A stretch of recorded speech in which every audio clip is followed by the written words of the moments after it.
Penuntun Saat Teduh Sinode Gereja Kristen Jakarta, Selasa 27 Desember 2022. Terjadinya polarisasi dari Wahyu 22 ayat 10 sampai 11.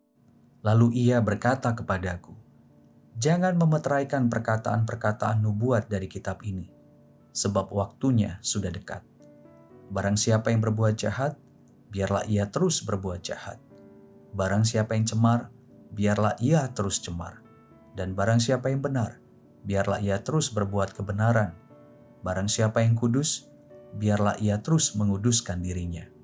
Saudara, Thomas Brooks, seorang hamba Tuhan kaum Puritan, menuliskan dalam perenungannya, "Oh, kefasikan mengerikan dari iblis telah menarik manusia untuk duduk dan bergabung dengan orang-orang yang congkak. Janganlah menempuh jalan orang fasik dan janganlah mengikuti jalan orang jahat." Amsal 4 ayat 14. Biarlah jiwa Anda merenungkannya hingga timbul kemarahan kudus di hati Anda terhadap persekutuan dengan orang-orang yang demikian. Jika Anda tidak peduli dengan ayat-ayat demikian, ayat-ayat ini akan menjadi saksi yang melawan Anda dan menjadi seperti batu kilangan pada hari Kristus kembali. Saudara, dalam Life Application Study Bible dikatakan bahwa malaikat Tuhan memberitahu Yohanes apa yang harus dilakukan setelah penglihatannya selesai. Bukannya memeteraikan apa yang telah dia tulis, melainkan membiarkan kitab ini terbuka supaya semua orang bisa membaca dan memahami. Kitab Wahyu dituliskan oleh Rasul Yohanes untuk orang-orang percaya yang banyak mengalami penganiayaan di bawah pemerintahan Romawi. Berita tentang kedatangan Kristus kembali dapat memberikan pengharapan kepada mereka. Tidak hanya untuk mereka, namun juga untuk semua orang percaya pada setiap zaman.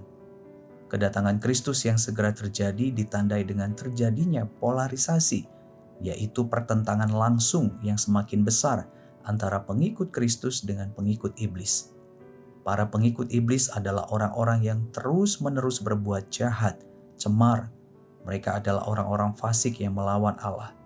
Sementara para pengikut Kristus adalah orang-orang yang terus-menerus berjuang untuk menaati kebenaran firman Tuhan, memberi dirinya dikuduskan oleh Roh Kudus melalui ketaatan pada firman Tuhan. Mereka adalah orang-orang benar yang telah dibenarkan oleh Kristus dan yang melawan iblis. Saudara, polarisasi atau pertentangan kedua pihak yang dituliskan oleh Rasul Yohanes telah terjadi pada masa kini dan akan terjadi juga pada masa yang akan datang menjelang kedatangan Kristus kembali.